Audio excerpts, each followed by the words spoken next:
जय हिंद दोस्तों, स्वागत है आपका यूपी मैथ चैनल में। मैं अखिलेश आपके लिए लेके आया हूँ high school NCERT math chapter 1.1 का पहला, दूसरा और तीसरा सवाल कल वीडियो में हो चुका था और इसलिए आज मैं चौथा और पांचवा सवाल लेके आया हूँ। चलिए समझते हैं। चौथा नंबर सवाल क्या कह रहा है। यूक्लिड विभाजन प्रमेयिका का प्रयोग करके दर्शाइए कि किसी धनात्मक पूर्णांक का वर्ग किसी पूर्णांक m के लिए 3m या 3m+1 के रूप का होता है। कह रहा कि किसी पूर्णांक m के लिए 3m या 3m+1 के रूप का होता है। क्या? पूर्णांक का वर्ग। ये हमको सिद्ध करना है। चलिए ठीक है, देख लेते हैं कैसे सिद्ध होगा। तो हमको पहले तो सिद्ध क्या करना है, 3m और 3m+1। हमको पता है कि यूक्लिड विभाजन प्रमेयिका का फार्मूला क्या होता है, a बराबर b⁴ r। ये फार्मूला होता है। ठीक है, माना कि जो पूर्णांक दिया है, ये पूछ रहा है कि पूर्णांक, माना ये जो पूर्णांक पूछ रहा है ये पूर्णांक है हमारा a। पूर्णांक हमारा क्या है, a, हमने मान लिया। और भाजक हमारा क्या है, b।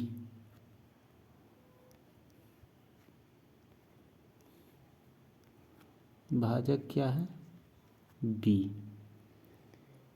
भाजक b बराबर हमको पता है क्या दे रखा है, 3। क्या दे रखा है, 3। और हम रिमाइंडर यानी कि शेषफल जब देखेंगे तो शेष हमारा क्या हो जाएगा। आपको बताए थे कि जब किसी संख्या का भाजक यहाँ रहता है और जब भाग देते हैं उस संख्या में, लास्ट में जो शेष बचता है, शेष हमेशा इस संख्या से छोटा आता है। तो यानी कि शेषफल क्या हो सकता है हमारे पास, इस कंडीशन में शेषफल हमारे पास हो सकता है 0 हो सकता है, 1 हो सकता है, 2 हो सकता है। इससे आगे शेषफल हमारे पास नहीं हो सकता। चलिए देख लेते हैं आगे क्या है। अब आगे क्या करेंगे, अब यहाँ लिखेंगे यूक्लिड विभाजन प्रमेयिका से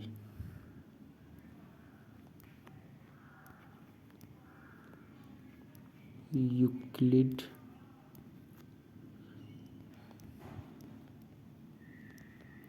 विभाजन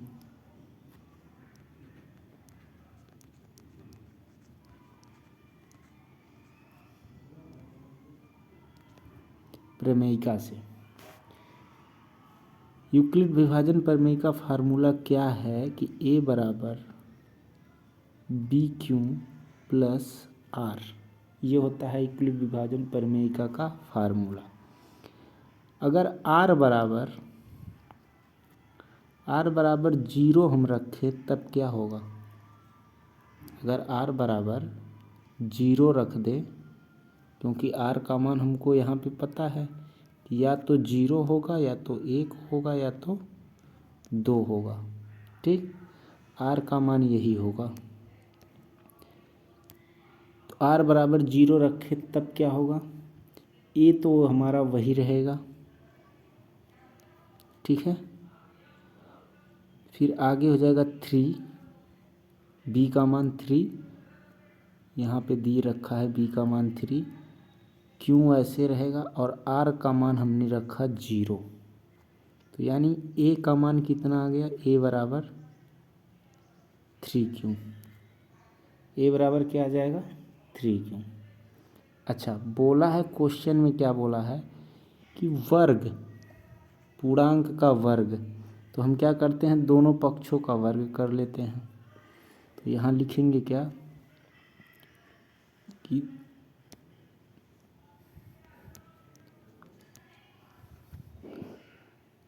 दोनों पक्षों का वर्ग करने पर, दोनों पक्षों का जब वर्ग करेंगे तो हमारे पास क्या आ जाएगा, ए स्क्वायर बराबर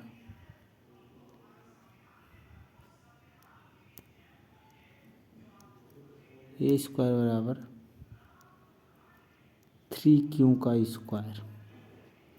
ये और सॉल्व करेंगे तो ए स्क्वायर बराबर 3 त्रिक का 9 क्यू स्क्वायर, ये हो जाएगा। अच्छा, इसको एक तरीके से और लिख सकते हैं, ए स्क्वायर बराबर 3 गुणे 3 क्यू स्क्वायर।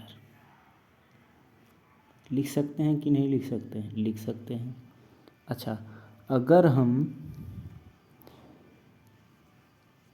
3 क्यू स्क्वायर बराबर क्या मान लें, यम। 3 क्यू स्क्वायर बराबर हमने क्या मान लिया, यम। तो 3 क्यू स्क्वायर की जगह पे क्या रख देंगे, यम। तो ए स्क्वायर बराबर क्या हो जाएगा, 3m। यहाँ तक तो समझ में आ गया होगा। इसको हम मान लेते हैं समीकरण नंबर 1। ये हमारा हो गया समीकरण नंबर 1। अब आगे देखते हैं, अभी हमने क्या रखा है, सिर्फ हमने r बराबर कितना रखा है, 0। तब कितना आ गया, ए स्क्वायर बराबर क्या आ गया, 3m। अब r बराबर क्या रखेंगे, 1। अब r बराबर 1 रखेंगे। चलो रख के देख लेते हैं। जब r बराबर 1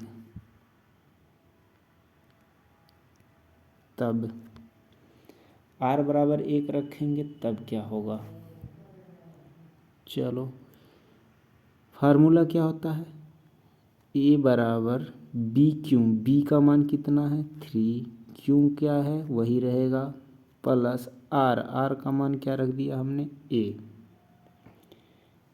हमने r का मान 1 रख दिया। अब क्या करेंगे, फिर से दोनों पक्षों का वर्ग करेंगे, ठीक है। तो यहाँ लिखेंगे क्या, दोनों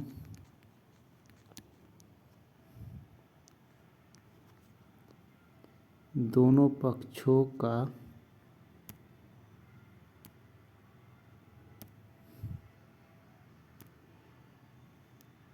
एक मिनट, पेन थोड़ा मोटा है, दोनों पक्षों का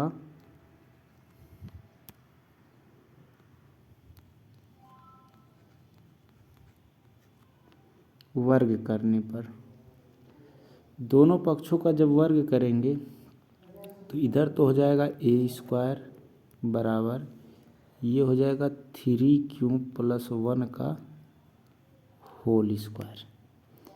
अच्छा, ये जो है इसको तोड़ देंगे A square plus B square के फार्मूले से। फार्मूला क्या होता है, A square plus B square बराबर होता है A square plus 2ab plus B square, ये होता है फार्मूला।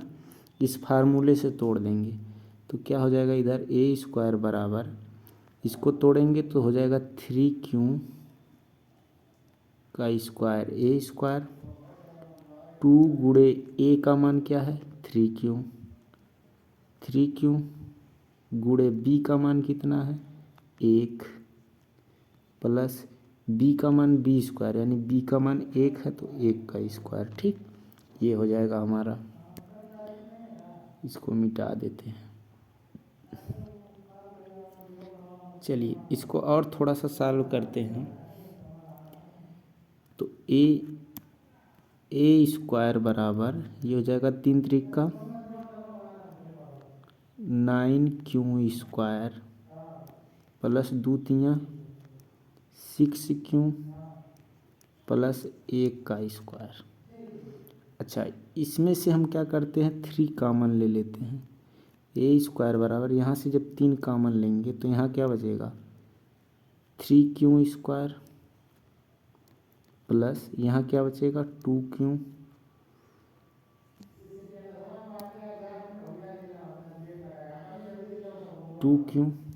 कोष्टक बंद, ये एक का स्क्वायर एक ही होता है।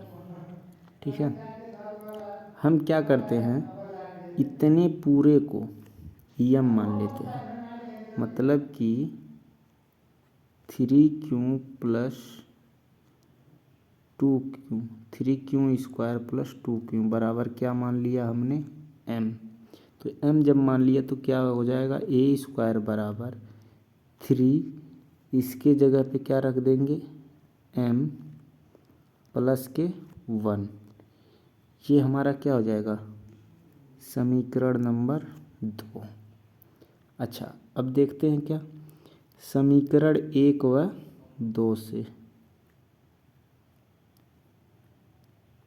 समीकरण 1 व 2 से, समीकरण 1 क्या था, समीकरण 1 हमारा यहाँ पे है, a स्क्वायर बराबर 3m, क्या है, a स्क्वायर बराबर 3m, और यहाँ पे क्या है, a स्क्वायर बराबर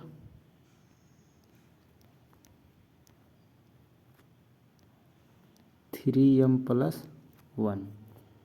तो यही हमको सिद्ध करना था कि वर्ग जो है क्या होता है, 3m और 3m प्लस 1 के रूप का होता है। तो हमने ये चीज़ सिद्ध कर दिया। तो लिख देंगे यहीं पे क्या, किसी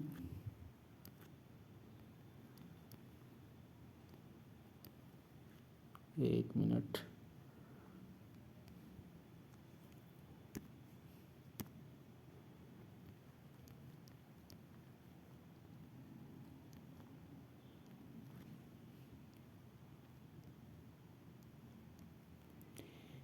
किसी धनात्मक पूर्णांक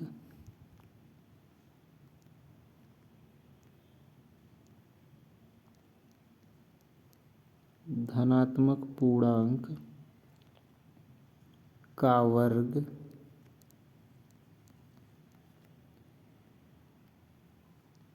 3m प्लस 1 के रूप का होता है। ये हमारा हो गया चौथा नंबर का क्वेश्चन। इस तरह से हम चौथे नंबर के क्वेश्चन को लगाएंगे और आशा करते हैं आपको समझ में आ गया होगा। एक बार शुरू से फिर से समझ लेते हैं कि हमको क्या दे रखा था, यूक्लिड विभाजन प्रमेयिका का प्रयोग करके दर्शाइए कि किसी धनात्मक पूर्णांक का वर्ग किसी पूर्णांक यम के लिए 3m या 3m प्लस 1 के रूप का होता है। ठीक है, ये हमको क्या करना था, सिद्ध करना था। तो 3m और 3m प्लस 1 के रूप का होता है, यही हमको सिद्ध करना था। तो हमको फार्मूला पता है, a बराबर बी क्यू प्लस आर, माना पूर्णांक क्या था a और भाजक हमारा क्या होता है b। तो b का मान हमको कितना दे रखा है, 3 दोनों में, तो हमने b का क्या ले लिया, 3।